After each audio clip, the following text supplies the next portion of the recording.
You want to tell about the Christmas before you went on your mission? We need to get that story.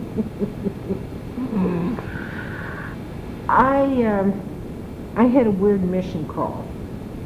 The bishop called me to go on a mission probably in March or May, somewhere in there. And I was still just 22 years old. I wasn't old enough to be called. In those days, the girls had to be 23. And he said he felt impressed to call me on a mission, and it's a good thing he did when he did. Anyway, he sent in the papers, and they sent word to him that when I turned 23, they'd issue a call. But they wouldn't right then, when the papers were submitted. Now, as I have said before, I never dreamed about going on a mission. It wasn't one of my goals. Women were not necessarily encouraged to go on missions. But Bishop Anderson had called me, and so just before December 3rd, I get a mission call. And I was at work when the mission call came, and Mother called and says, "You got the letter?" And I asked her to open it, and I could not believe it when it said the British mission. I thought I was going to go to a Spanish-speaking mission, which I just dreaded the idea of having to learn a language. And it was just, in my heart of hearts, I wanted to go to England. I wanted a foreign mission, but I didn't want to have to learn language. And I just could not believe that I was able to go to the British mission. Anyway, the bishop found out that I was writing to this boy from our ward who had joined he was from Concord, had met at boot camp, had met a Mormon, and had joined the church. And on leave, he'd come home and go to the ward, and I was the Gleaner president, and I'd see this new guy in uniform, and I welcomed him in, and I was the friendly one. In fact, I used to joke that I fellowshipped all the boys and got them coming home, and Darlene took over. They all liked Darlene. Anyway, it was Ted Alt was his name. And we met when he was home on leave, and we started writing to each other. He played the organ as well. I was the organist at church. And we seemed to have quite a lot in common, and we started writing back and forth. And when I told him about the mission call, he wrote to the bishop and told him that he hoped I wasn't going to be sent on a mission, because he thought that there was going to be something happen between he and I of a romantic nature, and he was going to, his next leave was around New Year's. So the bishop wrote to Salt Lake and told him I couldn't accept the call right then. So here it is at Christmas time. I know I'm going to go on a mission. Ted is going to come home, and I don't know if there's going to be anything romantic going on there. The letters are getting pretty serious. But in my heart, I really knew I was going to go on a mission, and I sort of told Dad, I really think that I'm going on a mission. And so that Christmas, Dad, thinking, well, she needs to prepare to go on a mission. He came to me once in the early part of December. I remember I was sitting at the piano playing the piano, and he says, "Young lady, I want to have a father-daughter talk with you." And I thought, oh, what have I done? And I stop and I turn around, and Dad comes up to me, and he has a $20 bill in his hand. No, that's not it. Oh, I'm ahead of my story. Before that happened, Dad was visiting with me and saying, "What do you want for Christmas?" And I told him, "Oh, a doll." And he says, "You've got to be kidding." I said, "Christmas isn't Christmas without a doll. Every Christmas, Darlene and I got a doll." And Dad says, "Oh, come on. You're grown up now. There's so many things you need. Are you kidding? you can't be serious. You don't really want a doll, do you? And I said, yeah. And Mother, who rarely, when Dad was on a trip about something, she never got interfered. Because, I mean, you know, really. She always kept her counsel, but this time she'd been in the kitchen and she came out into the living room and says, I know exactly what she means. And Dad looked at it and says, what? And she says, I've always wanted a doll. Says, the last doll I got was when I was 5 years old.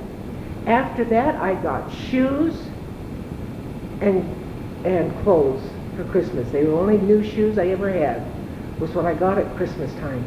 And a new set of clothes. And that's all she said. She just walked back. She started about, I've always wanted a doll. The last doll I got was when I was 5 years old. And walked back into the kitchen. And Dad just sort of let it drop. Until a few days later, I was sitting at the piano playing, and he said, I got to have a father-daughter talk with you. And when I turned around thinking, what have I done? He had a $20 bill in his hand, and he looks at me seriously, and he says, you think this is enough to get your mom a doll for Christmas? And I went, oh, really? Yeah. What kind of a doll do you think she would want? And I said, oh, it's got to be a baby doll. Are you sure? Oh, yeah. If she wants a doll, it's got to be a baby doll. Well, okay. We need to go shopping for a doll. Well, he wanted to know who sold dolls. So I made a list of every place in Concord and Walnut Creek, every toy store, every department store that had toys. And so we went out on a shopping expedition, and he had a list of the stores. And he went every store, and he asked about dolls, and he held every doll they had. He was very serious about this shopping. We went to several stores in Concord, and then we went over to Walnut Creek, and we got to Capwell's. And oh, did the sales lady there could not believe Dad. He made them all feel so good, the way he was, how serious he was. Now this is, you know, this doll has to be the best doll. This is for his wife. This is what he's getting her for Christmas. And oh, I remember the looks on their faces. It was just sort of like, they sort of perked up, and they just had the best time waiting on Dad. Well, he found this one doll at Capwell's. Now the doll, I can't remember exactly how much it was. I think it was something like $40. And in I think it was 59, that was a lot of money. Certainly more than the $20 bill. And when Dad picked that doll up, the doll must have been about, how tall is this? 18 inches? Foot and a half. About 18 inches tall. Very chunky doll. Had a lot of curly hair, real hair, eyes that open and close, beautiful, fat arms. It looked like it might be a year-old doll with all the big. And when Dad picked that doll up, she was dressed in a roughly pink, had ruffles on it. It was sort of French. It had a French poodle on a wrist, and a beautiful baby bonnet, gorgeous. And when he picked that doll up and held it in his arms, he sort of took in his breath and went, oh, he says, I can tell the difference between dolls. He says, this feels like a baby. Just hefting it, it felt like a baby. He says, I can see the difference between the cheaper dolls and this doll, just by the feel of it. He says, boy, I think this is the doll. And he says, but there's another store across the street that we haven't gone to yet. And so he arranged with the sales lady to hold this doll. There was no way he was going to buy it until he saw every doll in town. So we went across, and he had it. Boy, he could not get back fast enough to that doll at Capwell's. That Christmas, Christmas Eve, see, Mother believed in Santa Claus.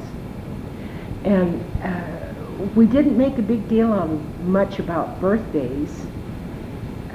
We usually had no money, but there was always something from Santa Claus. Christmas was the time of the year. It was magic. And Mother just loved Christmas. The Christmas tree, very particular, boy, we hung icicles on the tree. And boy, you hung those icicles one at a time. You didn't throw them on the tree like all of our friends did on their tree. Every icicle was hung precisely. Every ornament, everything. Oh, Mother was so particular about Christmas. Just loved it. And we girls, of course, we lived upstairs at Fairfield. The boys were in one room and the girls were in the other. Our bedrooms were made out of the attic. It wasn't really a two-story building to begin with. And on Christmas Eve was the hardest time in the world to get to sleep. And we kept calling down to Mom and Dad excuses to get up. Oh, we needed to go to the bathroom. The only bathroom, of course, was through Mom and Dad's bedroom. I don't know how they survived. 7 children with the bathroom. They had to go through their room to get to the bathroom. It was too cold. We had to get a kettle. We took catalogs and put them on the oil stove. We didn't have central heating. We'd open them up, put them on the oil stove, and have them heat up like bricks, and close them, and we'd run upstairs and stick the catalogs under the covers by our feet, and we'd get into bed and put our feet between the pages of the catalog to heat the bed and to keep warm, because whatever the temperature was outside, it was that cold in the upstairs as well. Anyway, there were all these excuses trying to get up. Well, that Christmas, Dad sent Mom to bed because Santa Claus had to come. And so he and I were he's trying to decide how to wrap the doll. And I says, oh, you don't wrap dolls. They're sitting under the tree. And the tree was in the corner between the fireplace and the sofa. And the sofa arm was right there at the tree. And so we got the doll out and set the doll in the arm of the sofa right under the tree. There was also a lamp that Mom and I had seen, and I got Dick to help me pay for it because it was too much for me.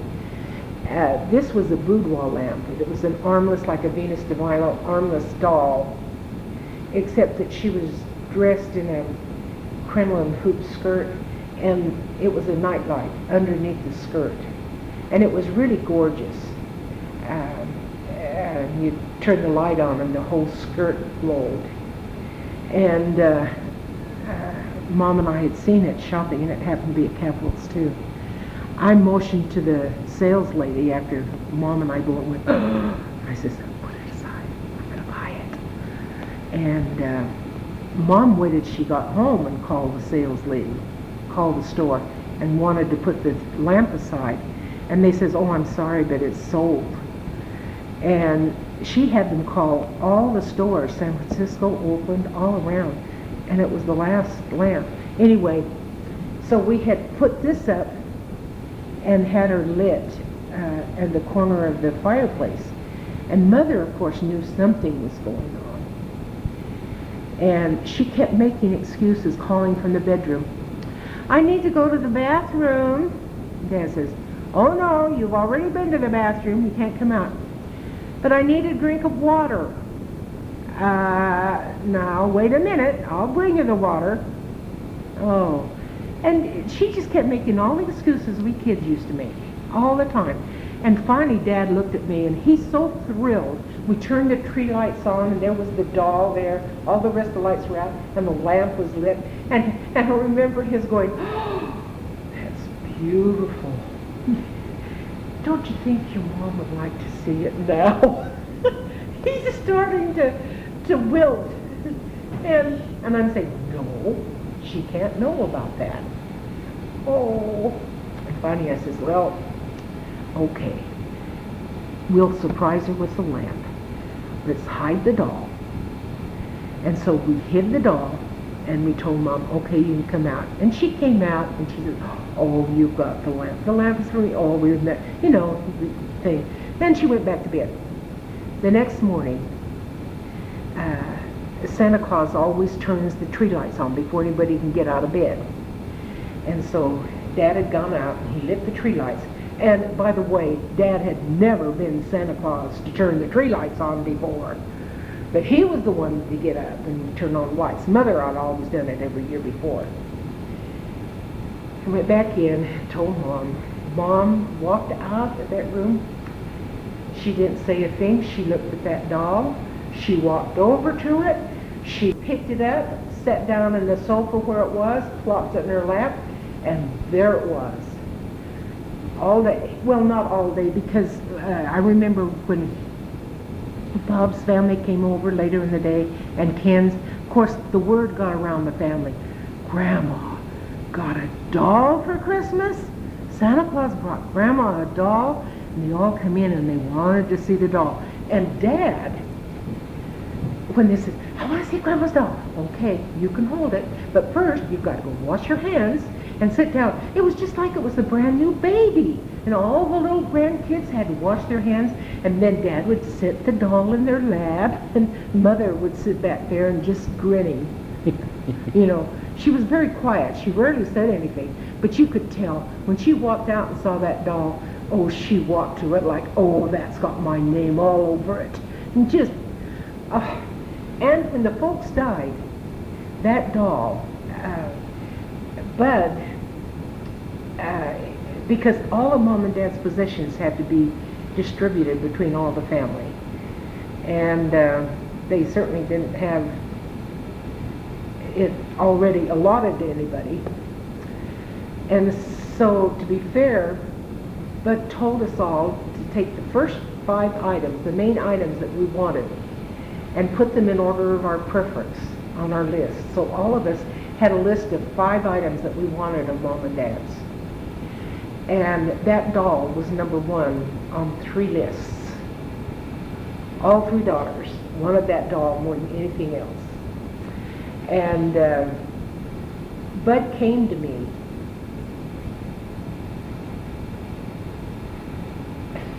and he tried to make it so everybody got something on their list, if possible. And he came to me and says, Carma, there is everything that's on Darlene's list is on somebody else's list higher than hers.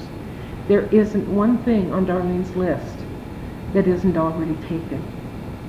Now, the older kids wanted the other 4 items, except Doris, but there was something else she wanted more than the doll, I think. No, it wasn't. The doll was number 1. But he wasn't giving Doris that option. He says, the doll would go to you because you're older than Darlene. He took it by age. He says, but there is nothing else. Is it okay? Because there's something else on your list that isn't on anybody else's. And you can get something that's on your list. And ask me for permission. And so I says, okay, let Darlene have the doll. I told him that it would be wonderful to have the doll, but nobody else will know the joy that there was in buying that doll and helping Dad with that doll for Christmas. That memory is one of the priceless memories of my life, of activity with Daddy. So I let the doll go. That's it.